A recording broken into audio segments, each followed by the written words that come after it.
Kate. I've been a nutrition coach for over 10 years now, and I've worked with a huge number of women during that time. And what I've learned is that there are some common mistakes that most women make when it comes to snacking, and that's what we're going to cover today. The first mistake that most women make when it comes to snacking has to do with the way you think about it. Now, snacking is actually defined as eating small amounts of food between regular meals. And you can see how that definition alone can cause you problems. If you're somebody who picks at food between your regular meals, those calories can really add up throughout your day. Now, most people think about their meals throughout the day like this: breakfast, lunch, dinner, and 1 to 2 snacks. And what I'd like you to do instead is to start thinking about it in terms of meals. So it's really common in the fitness industry to think about food throughout the day like this: meal 1, meal 2, meal 3, meal 4, etc. You might have a meal 5 and 6 depending on how many calories you have in your budget for the day. And what happens when you think in terms of meals rather than snacks is that you tend to make better decisions. And the first reason for that is that meals tend to have a purpose. So breakfast, for example, it breaks the fast from your sleep overnight. And dinner is usually to refuel after a long day and before you go to bed. And so when a meal has a purpose, you will make better decisions. And so let's say you're going to have that snack meal, which is what we'll call it from now on, so that we're clear that we're talking about a meal rather than snacking. So let's say you have that snack meal at 3:30 or 4 because you work out in the afternoon around 2:33. Well, the purpose of that meal then is to refuel after that workout. And so you're automatically going to make better choices when you think about it like this, because if you're trying to refuel after a workout, then that meal has to be high protein. And we're going to talk about protein more in a minute. But the other thing that I wanted to mention today is that when you think in terms of meals also tend to be constrained to a specific period of time, as opposed to snacking, which could go on and on because you can pick at food. And so when you think in terms of meals, you're having a set time where you sit down and you eat, and then it's finished and it doesn't continue on like snacking sometimes does. Now, the second mistake that a lot of people make when it comes to snacking is not building that meal around protein. So again, we'll talk about the snack meal so that we remember that we're not talking about snacking. We're not talking about picking at food throughout the day. So what I want you to do is to start building that snack meal. If you're going to have it, I want you to build it around protein. And this is something I get my ladies to do with all of their meals, because when you start thinking in terms of protein, you tend to make better decisions. So if you're going to build a meal around protein, it's going to eliminate common snack foods like chips and crackers and popcorn. It's going to eliminate things like coming home and having cheese and crackers. It's going to eliminate things like yogurt and nuts. And you might be thinking, well, yogurt and nuts, isn't that healthy? Like a lot of people do snack on yogurt and nuts. And yes, it's okay, but it could be so much better.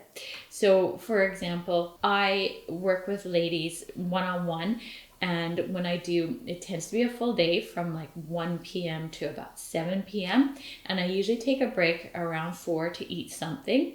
And in that meal, I have to make sure it's high protein, because if I don't, I could have the same amount of calories and I will be hungry and grumpy and cold, and my stomach will be rumbling by the time I finish at the end of the day. Whereas if that's a high protein meal that I have in my break, I feel so much more solid by the end of the night. I feel so much better. And so by building your meals around protein, you're going to feel fuller for longer, and you're just going to feel more balanced overall. Now, the other thing about protein is that most women undershoot their protein requirements for the day. And let's say you only have 4 meals in your calorie budget through the day. Well, then you've got to make sure that each of those meals is quite high in protein, because if they're not, you're going to undershoot your requirements for the day. And so at a minimum, most ladies should be getting around 100 grams of protein per day. Well, that means you need to be getting at least 25 grams of protein per meal, including that snack meal. So again, if you think like that, it really eliminates a lot of decisions that could cause problems, things like the chips and the crackers. So what do you eat then, right? You're probably wondering, well, I don't want to be eating meat 4 times a day. And fair enough, neither do I. That's why I rely a lot on protein powder.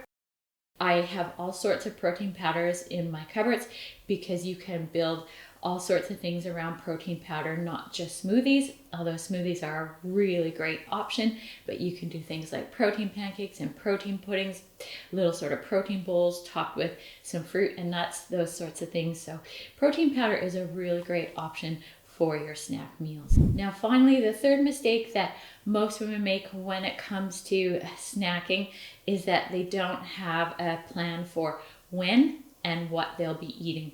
And so it's really important that you plan your snack meals. And the first thing you have to do is have a set time every day when you have it, if you're going to have a snack. So for example, if you're somebody who has that workout in the mid-afternoon, then you're probably going to need a snack meal to bridge the gap between that workout and dinner. So there is a purpose to you having a snack meal, and the purpose is to refuel. So remember, again, you've got to build that around protein, but have a set time for it. So you work out, you get home around, let's say you get home around 4:30, you have that snack meal, and then it's done until you have your dinner later.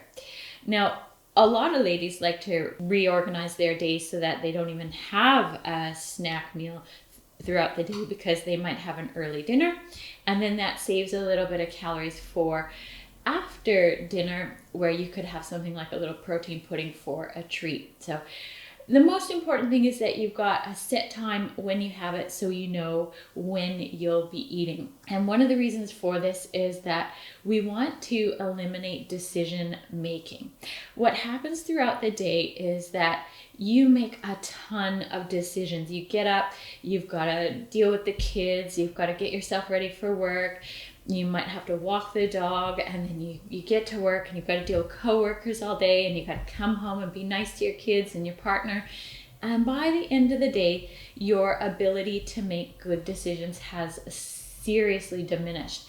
And in the research, this is called decision-making fatigue.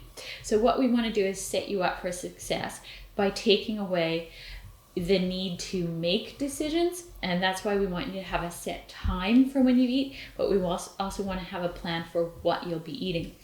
And I usually advise my ladies to choose 2 things that are their go-tos.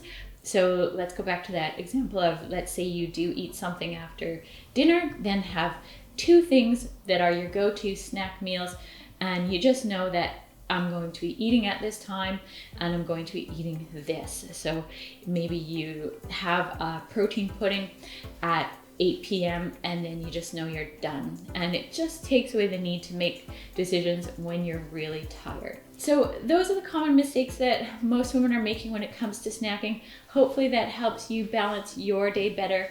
Remember to pop over to my website, femalefitnesssystems.com. Check out my programs there. Don't hesitate to message if you have questions.